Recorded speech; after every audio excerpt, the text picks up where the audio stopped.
Abraham était l'ami de Dieu en raison de son abnégation absolue, l'abnégation de sa propre vie, donnée à Dieu, en offrande à Dieu, et démontré et prouvé aussi dans son offrande d'Isaac, son fils unique. Abraham savait ce que cela signifiait offrir son fils unique.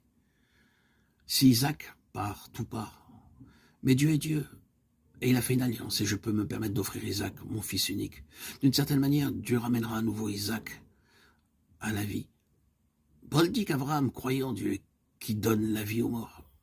Romains 4, 17. Et quand vous parvenez au point où vous pouvez, de manière si totale, tout abandonner à Dieu parce que vous croyez si absolument en Dieu, que peu importe ce que vous laissez partir, il n'y a aucune autre perte à long terme.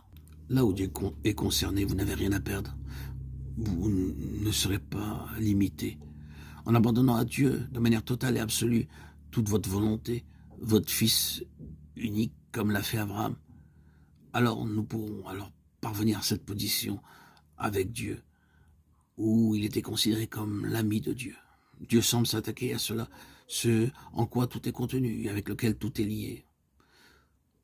Si, pour notre vie personnelle, dans le contexte où nous nous trouvons aujourd'hui enfants de Dieu, si nous disions dès aujourd'hui, d'accord Seigneur, tu es le Dieu de l'alliance, tu as fait alliance à ce sujet, je ne sais pas comment tu vas le réaliser ou ce que tu feras, mais je désire profondément, dans ma vie, quotidiennement, continuer avec toi.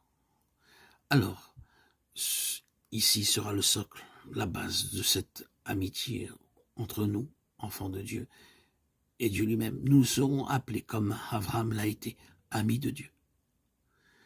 Vous voyez comment cela désigne la croix du Seigneur Jésus? Qu'est-ce que l'homme pour que tu te souviennes de lui, ou le Fils de l'homme pour que tu le visites? Tu l'as fait un peu moindre que les anges, tu l'as couronné de gloire et d'honneur, et l'as établi sur les œuvres de tes mains. Tu as mis toutes choses sous ses pieds. Hébreux 2,6. Tu l'as fait dominer sur l'œuvre de tes mains. Psaume 8,6. Le Fils de l'homme est Jésus-Christ, comme le contexte le montre. Il a été fait pour dominer sur toutes choses et que toutes choses soient mises sous ses pieds. Il a été établi héritier de toutes choses avant les temps éternels.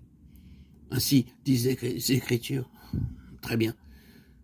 Va à la croix et meurt. Il s'est offert lui-même.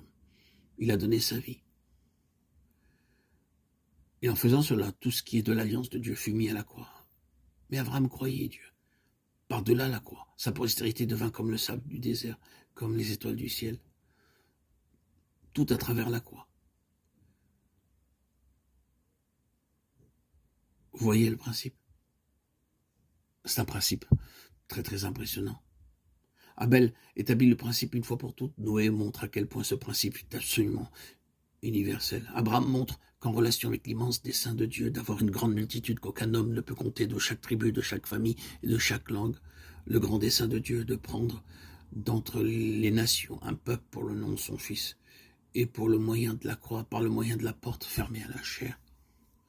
Nous qui sommes concernés par le sujet de l'évangélisation, du salut des multitudes, de l'accroissement de Dieu dans la vie des hommes, que nous puissions ne pas empêcher tout cela en y apportant tellement de chair, de force propre, d'énergie personnelle. Il ne faut pas être charnel et laisser Dieu agir à travers nous. En frustrant le tout seulement parce que nous entrons en scène, nous perdons plus que nous gagnons. Il nous faut être une église crucifiée qui vivra et croîtra, et aucune autre. Nous devons être des hommes et des femmes crucifiés qui vivront devant Dieu et qui se multiplieront sans laisser la chair triompher dans nos vies. Et ce sera alors un ministère crucifié qui apportera la vie et l'accroissement et de nombreux fruits dans nos vies et celles des autres, dans nos assemblées, dans nos réunions. Écoutez Abraham, dans le temps de l'épreuve et du test, l'incident avec Agar et Ishmaël ayant eu lieu dans l'intervalle, quand Abraham avait essayé de le réaliser par sa propre énergie, qu'il essaya de le concrétiser, il rencontra une porte fermée avec Dieu, et il le sut, et s'écria « Oh, qu'Ishmaël vive devant toi » Genèse 17, 18. Ishmaël ne vit pas. J'ai produit Ishmaël avec ma propre énergie, avec ma propre intelligence, par mon propre effort pour accomplir le dessein divin. J'ai amené à l'existence Ishmaël, mais il est mort, il ne vit pas. Dieu ne l'a pas accepté. Pourtant, il s'écrit dans Genèse 17-18, « Oh, qu'Ishmaël vive devant toi !» Non, aucun Ishmaël ne vit avec Dieu. C'est le fruit de la chair, l'œuvre de la chair. Seul Isaac vit avec Dieu. Et Isaac porte l'approbation. Voilà la marque de la croix dans la vie d'Abraham.